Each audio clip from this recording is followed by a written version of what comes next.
Hello? Mr. President. Hi. How are you this evening? Fine. Say, I'm going to be on your TV in about 5 or 6 minutes. All right, I'll tune it on. On NBC, and I just thought I should have called you a little earlier. They had me taping here all day, and I've been about half dead. Is it taped? Yeah, it's taped. Good. Well, I'll turn it on. And what it points out the things that we've done here on Vietnam, and it's about the arms control as well as the non-proliferation treaty.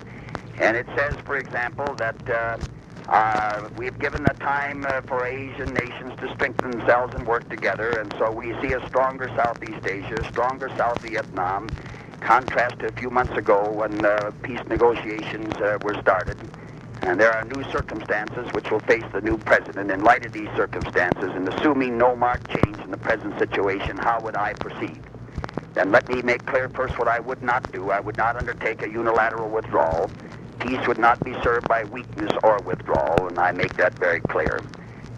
Nor would I escalate the level of violence in either South or North. We seek to de-escalate. The platform of the Democratic Party says the president should take reasonable risks to find peace. North Vietnam, according to its own statement, has said it will proceed to prompt and good faith negotiations if we stop President-limited bombing. But we must always think of the protection of our troops. As president, I would be willing to stop the bombing of the North as an acceptable risk for peace, because I believe it could lead to success in the negotiations in a shorter war. Now, does that mean without any... No, now, wait a minute. This would be the best protection of our troops. But in weighing that risk and before taking action, I would place key importance on evidence, direct or indirect, by deed or word, of a communist willingness to restore the demilitarized zone between North and South Vietnam. Now, would you just want evidence on that one point, or we have our negotiating position. We have three. The South Vietnamese bunker tells us that government and those million men they have would really go into chaos if we divided up at Paris their future without their having a chance to appear. Yes. We would be willing to have the NLF appear, but about the most important condition we think we've got to have is that we not decide their fate without their presence, as Hitler and Chamberlain did to Czechoslovakia. Now, we say that they must proceed with good faith negotiations, and if they... Well, would that include you see, there's 3 points.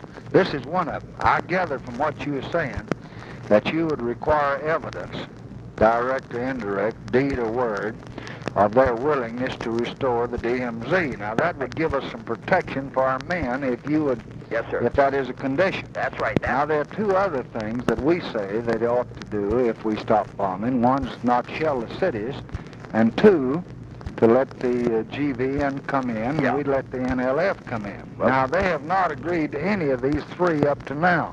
Would this be your only condition? That'd be my only specific, except that I say that they'd have to have good faith in negotiations. They'd have to show good faith.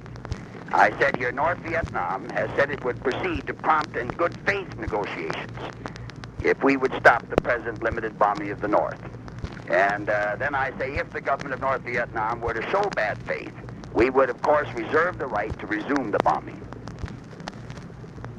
And I would, in weighing that risk, and before taking any action, I would place key importance on evidence, direct or indirect, by deed or word, of the communist willingness to restore the demilitarized zone between North and South Vietnam. I don't say that's exclusive, but I say that that's one thing above all that they must do. Well, there's 2 other things you want to remember. Number 1, we've got 500,000 men, they got 1 million. Yeah. Now, we don't want to divide up North or South Vietnam without both of them being present. So that ought to be understood before we give up our whole card, that if we bring them in, they wouldn't walk out. They negotiate good faith with whom?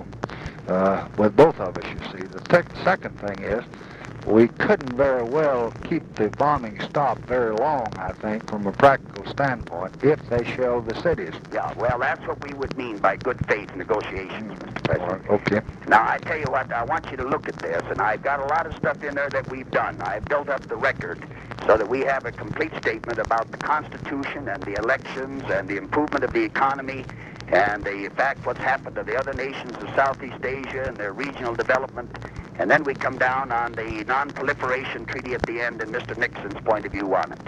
I'd just like to hear from you afterwards whether you think it's... I have to stake out some position, as you know, and I think I've done it carefully here without jeopardizing what you're trying to do. You do require evidence of direct, indirect, or deed of word on the restoration of the DMZ Absolutely. Before you stop it. That's absolutely right. I say just exactly, in weighing that risk and before taking any action, I would place key importance on the evidence, direct or indirect, by deed or word, of communist willingness to restore. I'll turn it on. Thank you. God Hubert. bless you. Bye. Thank you.